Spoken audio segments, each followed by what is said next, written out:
இன்றைக்கான வீடியோ தாங்க வந்திருக்கு. வீடியோ வந்து சூப்பராக இருந்துச்சு அப்படி தாங்க சொல்லணும். அதாவது மதுவை வந்து நம்ம கௌதம் வந்து ரசிக்க ஆரம்பிச்சிட்டாங்க அப்படி தாங்க சொல்லணும். அவங்க வரும்போது பூ போட்டு வரவேற்கிறது என்ன, அவங்கள பார்த்து சைட் அடிக்கிறது என்ன, எபிசோடு வந்து சூப்பராக இருக்குது அப்படின்னு தாங்க சொல்லணும். அதெல்லாம் பார்க்குறவங்க சேனலை மட்டும் மறக்காமல் லைக் அண்ட் சப்ஸ்கிரைப் மட்டும் பண்ணிடுங்க.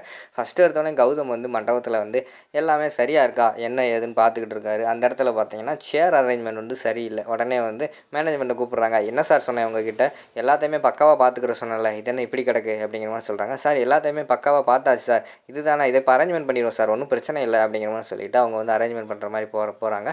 அந்த நேரத்தில் வந்து லட்சுமணனை கூப்பிட்றாங்க. என்ன மாமா அபிஷேக் எங்கே, யாருமே இல்லை, என்ன கல்யாணமா இது, என்னது யாருமே காணுமே அப்படிங்கிற மாதிரி சொல்லிட்டு இருக்காங்க. இந்த பார்க்குறேன்னு சொல்லிட்டு அவர் போகிறாங்க. போகிற நேரத்தில் வந்து அதுக்குள்ள வந்து சிக்கு வந்து மாட்டிக்கிறாங்க. அவங்கக்கிட்ட பேசுகிறாங்க. என்ன சிக்கு, கல்யாணத்துக்கு எல்லா ஏற்பாடு பண்ணிட்டியா அப்படிங்கிற மாதிரி சொல்கிறாங்க. எல்லா ஏற்பாடும் பக்காவே பண்ணிட்டேனே அப்படிங்கிற மாதிரி சொல்கிறாங்க. சரி, அவங்க ரெண்டு பேர்த்த தனியாக பிரித்து வைக்கிறதுக்காக என்ன பிளான் பண்ணியிருக்க அப்படிங்கிற மாதிரி கேட்டவொடனையும் அவங்க உடனே ஒரு சாவி எடுத்து காட்டுறாங்க. என்ன இந்த சாவியை காட்டுற, சாவியில் என்ன இருக்குது அப்படிங்கிற மாதிரி சொன்ன உடனேயும் திருவான்மையூர் பீச் ஓரத்தில் வந்து ஒரு பெரிய பங்களா வாங்கியிருக்கேன், 5 கோடி ரூபாய்க்கு வாங்கி வச்சுருக்கேன். இதை வந்து கண்டிப்பாக வந்து அவங்கக்கிட்ட அந்த சாவியை கொடுத்து ஆசை காட்டி அவங்கள வந்து ஒத்துக்க வைக்க போகிறேன் அப்படிங்கிற மாதிரி சொல்கிறாங்க. சரி, நீ ஆரம்பிக்கிறதா ஆரம்பிக்க, ஃபஸ்ட்டு வந்து அதை ரேணுகா கிட்ட இருந்து ஆரம்பி. ஏன்னா அவள் தான் நம்ம சொல்கிறத கேட்பா. அவங்க ஹஸ்பண்ட் வந்து சொல்கிற பேச்சே கேட்க மாட்டான். நீ எத்தனை கோடி கொடுத்து அவனை சமாதானப்படுத்தினாலும் சமாதானப்படுத்த முடியாது. அவள் ஒய்ஃபை மட்டும் சமாதானப்படுத்திட்டேன்னு வச்சுக்கோமே, அவன் ஒய்ஃப் சொல்கிறத அவன் கண்டிப்பாக கேட்பான் அப்படிங்கிற மாதிரி சொல்லிக்கிட்டு இருக்க மாதிரி காட்டிகிட்டு இருக்காங்க. சரி விடுனே, நான் பார்த்துக்குறேன் அப்படிங்கிற மாதிரி சொல்லிகிட்டு இருக்காங்க. ஆமாம், இந்த அபிஷேகங்க அப்படிங்கிற மாதிரி கேட்காங்க. தெரியலையே அப்படிங்கிற மாதிரி சொல்கிறாங்க. எங்கேயாவது சரக்கை போட்டு எங்கேயாவது பார்ட்டி அட்டன் பண்ணிட்டு படுத்து கிடப்பான். இப்போ பார்த்தீங்கன்னா கௌதம் வேறு தேடிக்கிட்டு இருக்கான், என்ன சொல்கிறேன்னு தெரியலை அப்படின்னு சொல்லிட்டு தேடிக்கிட்டு அந்த இடத்துல லட்சுமணன் வந்து போயிடுறாங்க. அடுத்து வந்து வெளியில் வந்து நம்ம மாப்பிள்ளையோட என்ட்ரி கொடுக்குற மாதிரி காட்டிக்கிட்டு இருக்காங்க. ஃபேமிலியாக வந்து வர்ற மாதிரி காட்டுறாங்க. உடனே வந்து அவங்க வந்து அங்கே வெளியில் ஃப்ரெஷ்ஷெல்லாம் இருக்காங்க.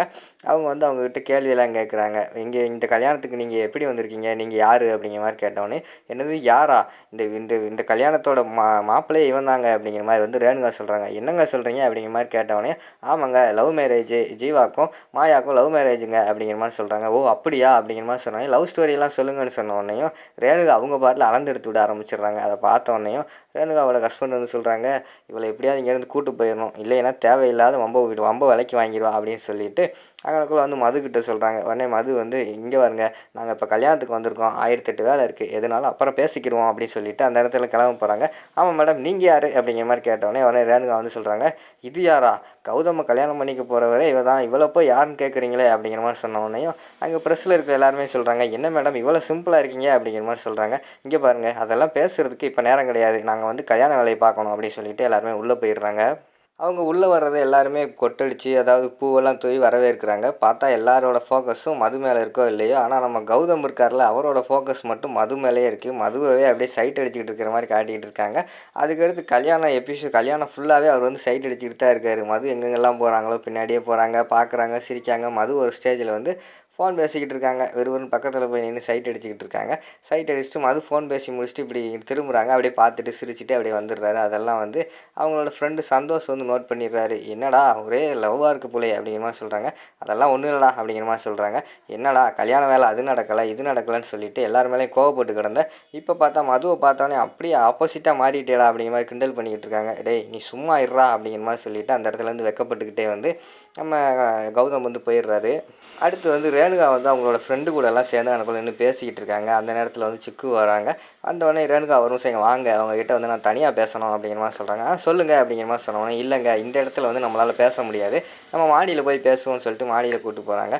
சொல்லுங்கள் என்ன விஷயம், ஏதோ பேசணும்னு சொன்னீங்களே அப்படிங்கிற மாதிரி ரேணுகா கேட்டவுடனேயும் கையிலேருந்து ஒரு பாக்ஸ் எடுத்து அதுக்குள்ள வந்து சாவி எடுக்காங்க. என்னங்க சாவி இது அப்படிங்கிற மாதிரி கேட்டவுடனேயும், இது வந்து ஒரு பெரிய அரண்மனை மாதிரி இருக்கிற வீட்டோட சாவிங்க, இந்த சாவி வந்து உங்களுக்கு தான் அப்படிங்கிற மாதிரி சொல்கிறாங்க. எனக்கு எதுக்குங்க இந்த சாவி அப்படிங்கிற மாதிரி கேட்குறாங்க.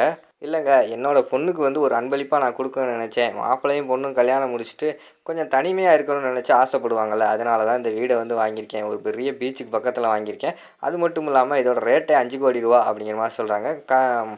மாப்பிள்ளையும் பொண்ணும் அங்கே போய் தங்கி இருக்கட்டும் அப்படிங்கிற மாதிரி வந்து சிக்கு சொல்கிறாங்க. உடனே ரேணுகா வந்து சொல்கிறாங்க யோசிச்சுக்கிட்டு, சரிங்க அவங்க தங்கி இருக்கட்டும், அவங்க கூடயே போய் நாங்களும் தங்கியிருக்கோம் அப்படிங்கிற மாதிரி சொல்கிறாங்க. என்னடா இது, நம்ம அவங்கள 2 பேர்த்த பிரிக்கலான்னு பார்த்தா இவன் என்னடானா இவளும் கூட போகிறேன்னு சொல்கிறாள், என்ன பண்ணுறது அப்படிங்கிற மாதிரி சொல்லி யோசிச்சுக்கிட்டே இருக்காங்க. சரி இப்போதைக்கு சாவியை வந்து அவங்ககிட்ட கொடுத்து சம்மதிக்க வைப்போம், அதுக்கடுத்து வந்து நம்ம பிளானை எக்ஸிக்யூட் பண்ணிக்கிறோம் அப்படின்னு சொல்லிட்டு யோசிச்சுக்கிட்டு இருக்காங்க. சரிங்க இந்தாங்க நீங்கள் எல்லாருமே அங்கே போங்க, அங்கே சூப்பராக இருக்கும், ஸ்விம்மிங் பூல் இருக்குது, தேட்டர் இருக்குது, மியூசிக்கு பண்ணுறது கூட இடம் இருக்குது, ஜீவா ஒரு பாட்டில் பண்ணிக்கிட்டு இருப்பார் அப்படிங்கிற மாதிரி சொல்கிறாங்க. சூப்பருங்க நானும் போகிறேன், என் ஹஸ்பண்டும் அதுக்குள்ளே இங்கே போய்க்கிடுவார், வெளியில் அவுட்டிங் போய்க்கிடுவார், நானும் பீச்சை பார்த்த மாதிரி இருக்கும் அப்படின்னு சொல்லிட்டு சாவியை வாங்கிக்கிறாங்க. அதுக்கடுத்த சீனில் வந்து வெளியில் வந்து ஒரு பாட்டி வந்து சொல்கிறாங்க, காசி யாத்திரை போனோம், மாப்பிள்ளை வந்து காசிக்கு வந்து கோவப்பட்டு போவார், எனக்கு வந்து பொண்ணு பிடிக்கலை அப்படின்னு சொல்லிட்டு காசிக்கு போவார். அப்போ வந்து பொண்ணோட அப்பா வந்து தடுப்பார். அப்போ அந்த நேரத்தில் வேண்டான்னு சொல்லிட்டு போய் கடைசியில் பொண்ணை பார்த்துட்டு ஓகே சொல்லணும் அப்படிங்கிற மாதிரி சொன்னோன்னையும் அந்த இடத்துல லட்சுமணன் வந்து சொல்கிறாங்க, ஐயையோ பொண்ணுக்கு தான் இப்போ அப்பா இல்லையே என்ன பண்ணுறது அப்படிங்கிற மாதிரி யோசிச்சுக்கிட்டு இருக்காங்க. அப்போ வந்து ஒரு பாட்டி சொல்கிறாங்க, அப்பா இல்லைன்னா என்ன, அப்பா ஸ்தானத்துலேருந்து அவங்க அண்ணன் பண்ணலாம் அப்படிங்கிற மாதிரி சொல்கிறாங்க. அப்படின்னா லட்சுமணன் சொல்கிறாரு, சரி அவங்களோட ஸ்தானத்துலேருந்து அபிஷேக் இருக்கான்ல அண்ணன், அவனை கூப்பிட்டு பண்ணுவோம் அப்படின்னு சொல்லிட்டு அபிஷேக்கை தேட போகிறாங்க.